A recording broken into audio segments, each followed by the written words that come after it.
ఒక గొప్ప విప్లవం ఇది.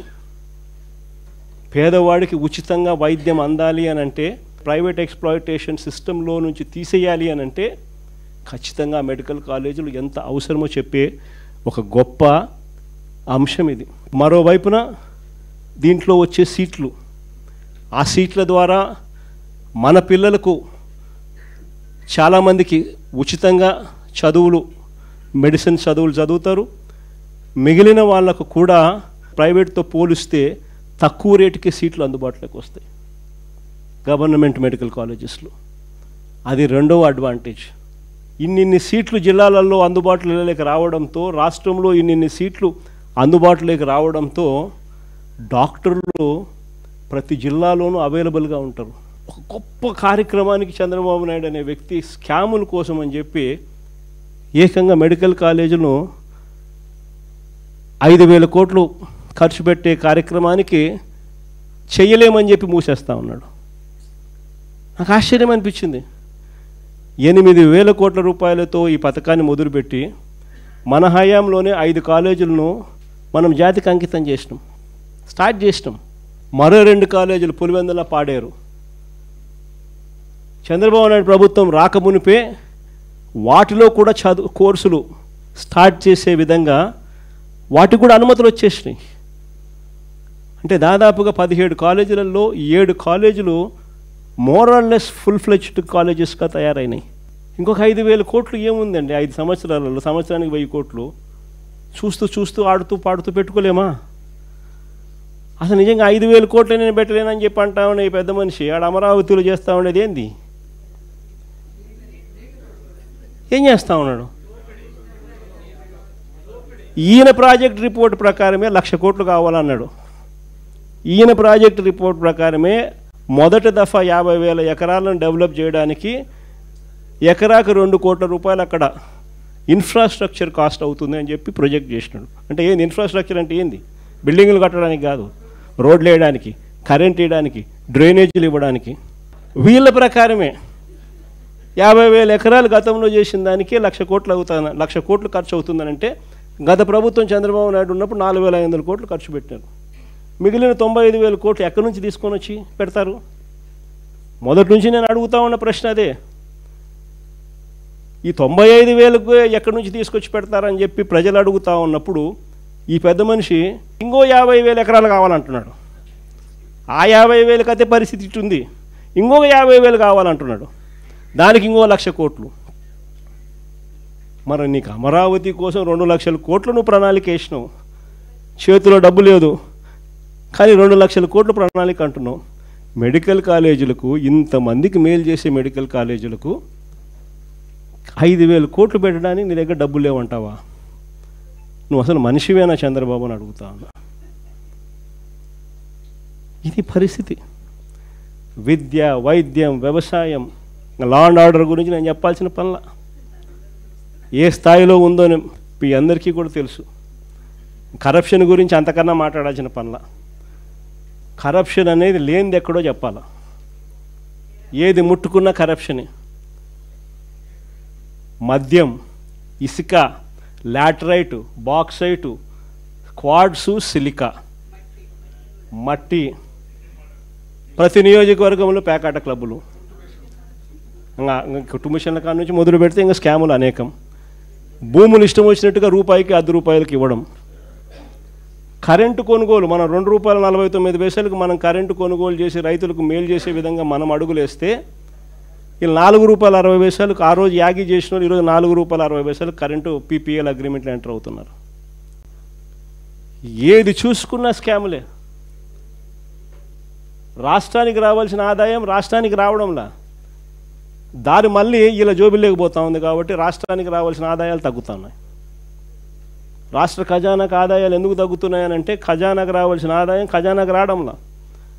మన హయాంలో ఇసుక ఎగ్జాంపుల్ చెప్తా, 750 కోట్లు సంవత్సరానికి ఖజానాకు వచ్చేది. ఈరోజు ఖజానాకు రూపాయి రావడంలా. ఇసుక రేటు మన హయాంలో కన్నా డబల్ రేటు. అంటే ఆ ఆదాయం ఖజానాకు రాకోకుండా దారి మళ్ళుతా ఉంది. తెలుగుదేశం పార్టీ వాళ్ళ జోబులు లేకపోతా ఉంది. జిఎస్టీ ఎందుకు తగ్గుతూ ఉందని అంటే దానికి కారణం రాష్ట్రానికి రావాల్సింది వస్తూ ఉంటాయి కదా. ప్రతి విషయంలోనూ కూడా ఇసుకే అంతే, మట్టి అంతే, క్వార్ట్సు అంతే, సిలికా అంతే, మైన్లలో నుంచి నేరుగా వాళ్ళకి పోతాం, వాళ్ళ జోబీలోకి పోతా ఉంది. అందుకని రాష్ట్రానికి సంబంధించిన ఆదాయం రాకుండా ఇలా పర్సనల్ జోబీలు లేకపోయి రాష్ట్ర ఖజానా దివాలా తీస్తూ ఉంది. 17 నెలల్లో 2 లక్షల కోట్ల అప్పు. మనం 5 ఏళ్లలో చేసిన అప్పుకు 57% అప్పు కేవలం 16 నెలల్లో. ఈ డబ్బంతా ఎక్కడికి పోతా ఉంది? ఓ స్కీమ్ లేదు, మన పాత స్కీములన్నీ రద్దు, కొత్త స్కీములు ఏవి లేవు. మరి డబ్బంతా ఎక్కడికి పోతా ఉంది? ఎక్కడికి పోతా ఉంది డబ్బంతా? ఎవరి జోబీల్లోకి డబ్బు పోతా ఉంది? నిజంగా ఈరోజు పరిస్థితి రాష్ట్రంలో ఏ స్థాయిలో ఉంది అనేదాన్ని చెప్పడానికి ఎన్ని నిదర్శనాలు. నేను అందుకనే చెప్తా ఉన్నా, ఇలాంటి సమయాలలో చంద్రబాబు నాయుడు చేస్తూ ఉన్నది ఏమిటి అని అంటే ప్రతిదీ డైవర్షన్ పాలిటిక్స్. ప్రజల్లోకి పోయే పరిస్థితి లేదు కాబట్టి ప్రతిదీ కూడా డైవర్షన్ పాలిటిక్స్. ఒక ఇష్యూ ఏదైనా జరుగుతూ ఉంది అని అంటే చాలు, ఆ ఇష్యూ పెద్దది అవుతుంది అని అంటే చాలు దాన్ని బ్రేక్ చేయడం, దాంట్లో నుంచి డైవర్ట్ చేసేయడం. ఆ టాపిక్ డైవర్ట్ చేసే విషయాలలో గుళ్ళు కనిపిస్తాయి, గోపురాలు కనిపిస్తాయి, ఇంకా రకరకాల ఆరోపణలు కనిపిస్తాయి, రకరకాల మనుషుల మీద బురద జల్లే కార్యక్రమాలు కనిపిస్తాయి. ఇవన్నీ కూడా కనిపిస్తూ ఉన్నాయి. నేను మీ అందరితో కూడా ఒకటే చెప్తా ఉన్నా, చంద్రబాబు నాయుడు అనే వ్యక్తి ప్రజల్లోకి పోయే పరిస్థితి లేదు. సజావుగా ఎలక్షన్ జరుపుకునే పరిస్థితి అంతకన్నా లేదు. సజావుగా ఎలక్షన్ జరిగితే చంద్రబాబు నాయుడుకు డిపాజిట్లు రావన్న సంగతి చంద్రబాబుకు తెలుసు. కాబట్టే ఈ పెద్ద మనిషి ఎన్నికలు సజావుగా జరిగించే కార్యక్రమం చెయ్యడు.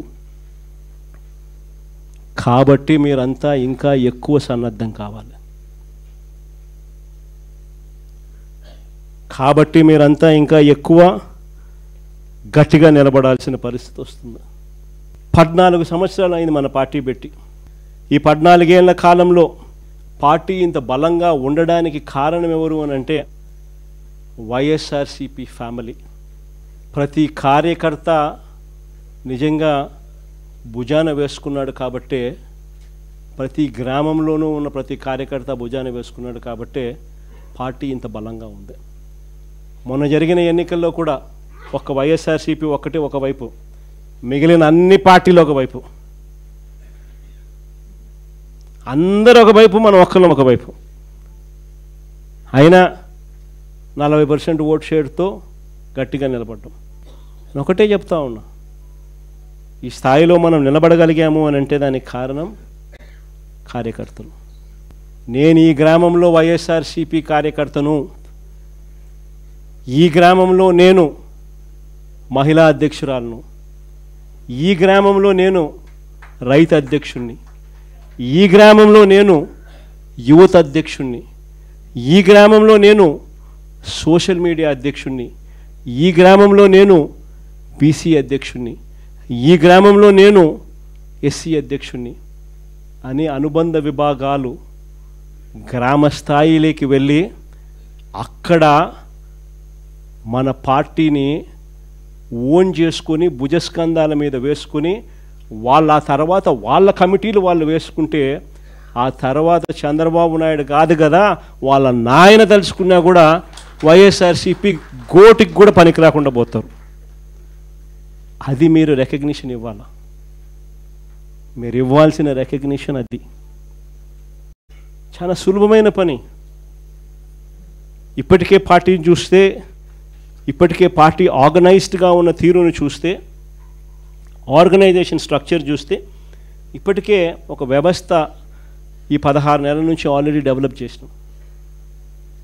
రీజనల్ కోఆర్డినేటర్స్ ఉన్నారు, జిల్లా అధ్యక్షుల్ని ఆల్రెడీ నియమించినాం, పార్లమెంట్ అబ్జర్వర్స్ ఆల్రెడీ ఉన్నారు, పార్లమెంట్ సెక్రటరీస్ కింద ప్రతి రెండు నియోజకవర్గాలకు అబ్జర్వర్ స్టేటస్లో ఒక పార్లమెంట్ సెక్రటరీని కూడా నియమించినాం, కాన్స్టిట్యున్సీ ఇన్ఛార్జీలు ఉన్నారు. వీళ్ళంతా కూడా డిస్ట్రిక్ట్ కమిటీసు, మండల్ కమిటీసు, గ్రామ కమిటీసు వేసే దిశగా వీళ్ళంతా కూడా అడుగులు వేస్తూ ఉన్నారు. వీరితో పాటు మోస్ట్ ఇంపార్టెంట్ ఏమిటో తెలుసా? అనుబంధ విభాగాలు. అనుబంధ విభాగాలు అన్నది ది మోస్ట్ ఇంపార్టెంట్ థింగ్. ఇది మనకు తెలియని ఓనర్షిప్ ఇస్తుంది. పార్టీ మీద పార్టీని ప్రేమించే వాళ్ళు ఇది మా పార్టీ అని చెప్పి ఓన్ చేసుకునే ఒక గొప్ప ఓనర్షిప్ ఇస్తుంది అనుబంధ విభాగాలు.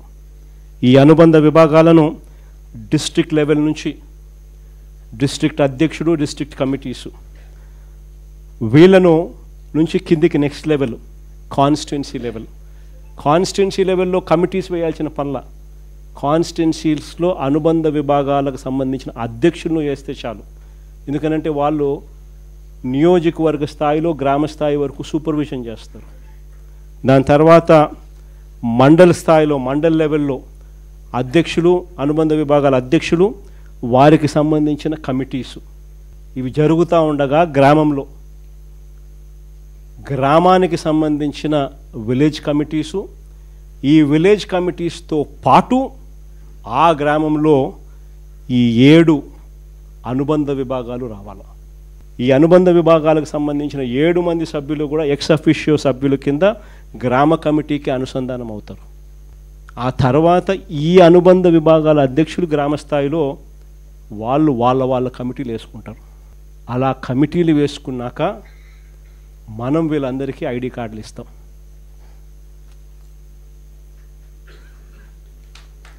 ఈ ఐడి కార్డులు ఇచ్చే కార్యక్రమం సంక్రాంతికి ఇవ్వాలని తాపత్రయం. ఎప్పుడైతే నేను చెప్తా ఉన్నాను, ఎప్పుడైతే ఈ ఐడి కార్డు వాళ్ళ మెడలో ఉంటుందో, వాళ్ళ జోబీలోకి వస్తుందో ఈ కార్డు, దాని అర్థం వాళ్ళ డేటా నా దగ్గర ఉన్నట్టు,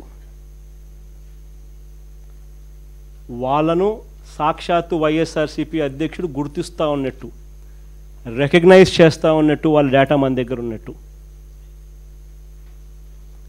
ఆ గుర్తింపు ఎప్పుడైతే ఆ గ్రామ స్థాయిలో ఉన్న వ్యక్తికి ఎప్పుడైతే వస్తుందో, అప్పుడు ఈరోజు పార్టీని లీడ్ చేసేది గ్రామ స్థాయిలో అనుబంధ విభాగాలకు సంబంధించిన ఈ అధ్యక్షులు లీడ్ చేయడమే కాకుండా, రేపొద్దున మన గవర్నమెంట్ అధికారంలోకి వచ్చిన తర్వాత వాళ్ళను ముందరబెట్టి వాళ్ళకు మంచి చేయడమే కాకుండా ప్రజలకు కూడా వాళ్ళ ద్వారా మంచి చేసే కార్యక్రమం కూడా జరుగుతుంది.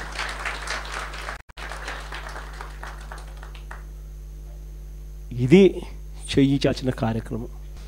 ఆర్గనైజేషనల్ పరంగా మనం 100% ఈ దిశగా అడుగులు వేసి 100% దీన్ని గ్రాస్ రూట్ మీదకి తీసుకొని రాగలిగితే ఎందుకు జరగదో చూస్తాం. చివరిగా ఇంకొక లాస్ట్ ప్రోగ్రాం ఒకటి లాంచ్ చేస్తున్నాం. ఈ ప్రోగ్రాం ఏంటంటే మన కార్యకర్తల కోసం, రాష్ట్రంలో అన్యాయానికి గురైన ఏ కార్యకర్త అయినా కూడా డిజిటల్ బుక్ ఇప్పుడు లాంచ్ చేస్తూ ఉన్నాం. మీ అందరి సమక్షంలో రేపొద్దున రాష్ట్రంలో ఎక్కడ ఎవరికి ఏ అన్యాయం ఇప్పటికే జరిగినా ఆ డిజిటల్ బుక్ను వీళ్ళు దీన్ని ఉపయోగించుకొని 2 రకాలుగా ఈ డిజిటల్ బుక్ పనిచేస్తుంది. /digitalbook/vySRCP.com లోకి వెళ్ళి ఎంటర్ అయ్యి మీ ఫోన్ నెంబర్ను టైప్ చేయగానే ఓటీపీ వస్తుంది. దాన్ని ఎంటర్ చేయగానే లొకేషను, కెమెరా, పర్మిషన్ అడుగుతుంది. అది మీరు ఇవ్వగానే మొదట మీకు జరిగిన అన్యాయం గురించి వివరాలు అడుగుతుంది, మీరు నమోదు చేయాలి. ఆ తర్వాత మీ దగ్గర ఏమైనా ఈ అన్యాయానికి సంబంధించిన ఫోటోగ్రాఫ్స్, ఆధారాలు, ఇంకా ఏదైనా అప్లోడ్ చేసే కార్యక్రమాలు కూడా చేయాలి. ఆ తర్వాత అది ఆటోమేటిక్లీ ఆ డిజిటల్ బుక్లో స్టోర్ అయిపోతుంది. ఇది ఒక రకమైన పద్ధతి. రెండో పద్ధతి IVRS విధానం కూడా ఉంది. అంటే ఒక టెలిఫోన్ నెంబర్ 04049171718. ఈ ఫోన్ నెంబర్కు మీరు ఫోన్ చేస్తే వైఎస్ఆర్సీపీ అన్యాయానికి గురైన కార్యకర్తల కోసం డిజిటల్ బుక్లో ఫిర్యాదు చేయొచ్చు. ఫోన్ చేసిన వెంటనే బీప్ సౌండ్ వస్తుంది. వెంటనే ఫిర్యాదు చేయాలనుకున్న వాళ్ళు తమకు జరిగిన అన్యాయము, తాము ఏ నియోజకవర్గం నుంచి చేస్తున్నారో చెప్పాలి. ఆ తర్వాత ఎవరి మీద కంప్లైంట్ చేస్తున్నారో, జరిగిన అన్యాయం ఏమిటో, ఆ వివరాలు ఏమిటో కూడా చెప్పాలి. అలా చెప్పిన వెంటనే ఆ నెంబర్కు కాల్ చేయగానే దశల వారీగా ఏం చేయాలనో గైడెన్స్ ఇస్తూ కంప్లీట్ చేస్తుంది ప్రాసెస్ను. ఇది అన్యాయానికి గురైన ప్రతి కార్యకర్తకు ఇది ఒక శ్రీరామ రక్ష. నేను ఈరోజు చెప్తా ఉన్నా, ఆ ప్రతి డేటా కూడా ఆ డిజిటల్ డైరీలో నమోదై ఉంటుంది.